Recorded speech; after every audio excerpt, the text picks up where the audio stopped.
I've been asking the American government to act upon getting me released here, and I do believe that special envoy need to come in order to resolve the situation that I am in right now.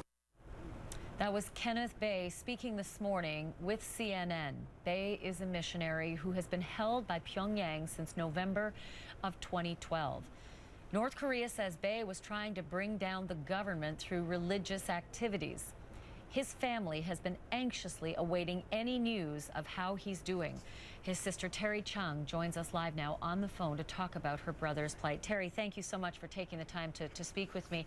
My first question to you is, how does he look and sound to you? He doesn't sound like himself, and I think he seems like he's under an incredible amount of stress, and he's lost so much weight. We're concerned for his health.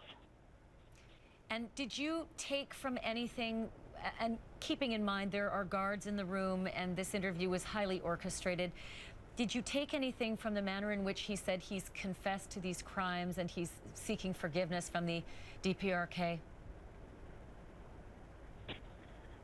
You know, I think under their laws, he's been convicted and tried and sentenced. And, you know, I think nobody, including myself, is in a position to dispute that. But what we do need is to pay more attention to what he's saying and what the other detainees are saying, and saying that they need help and intervention from the United States government. And your brother says that he's suffering from some afflictions. He's feeling numbness in his hands. He's been back and forth from the labor camp to the hospital. Do you think, or are you able to ascertain, with the very brief appearances that you've seen in video from him, do you think that his health is worsening? Yes, I do believe that, and I think his health isn't great, but he was still sent back to the labor camp, and that's our biggest concern, is that he's been back already only a month, and he's already lost 15 pounds just in the last month at the labor camp, and he's doing hard labor out there in the fields, 8 hours a day, 6 days a week. So we just are afraid his body's not going to be able to withstand that, the toll that's going to take on his body.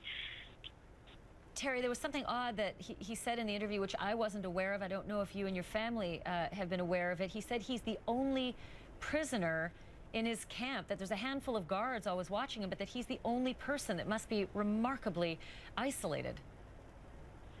Yeah, he's been so isolated for almost 2 years, and, I think anybody who knows my brother knows he's a very social, very friendly, outgoing person. He's always surrounded by friends, and I think outside of the physical strain, I think that's got to be one of the most difficult things, because he's so cut off from everybody, including family. We have so little access to my brother, and it's really difficult to watch these little glimpses from TV being released from North Korea. And it's really hard to watch him plead for help again and again. About that access, when was the last time you had any news or any images come from North Korea about your brother? We had a rare phone call from him about 3 weeks ago, and that was his 4th phone call to us in the last 2 years. So they've been very few and far between. And he reiterated the same. That his health is failing. He's back in the labor camp, and we hadn't heard from him for over 4 months, and that last time was a letter that we heard at that time. So it was really hard.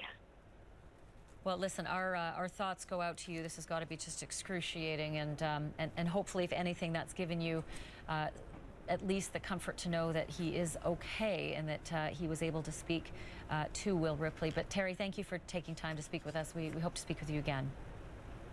Thank you so much. Terry Chung joining us live from the West Coast.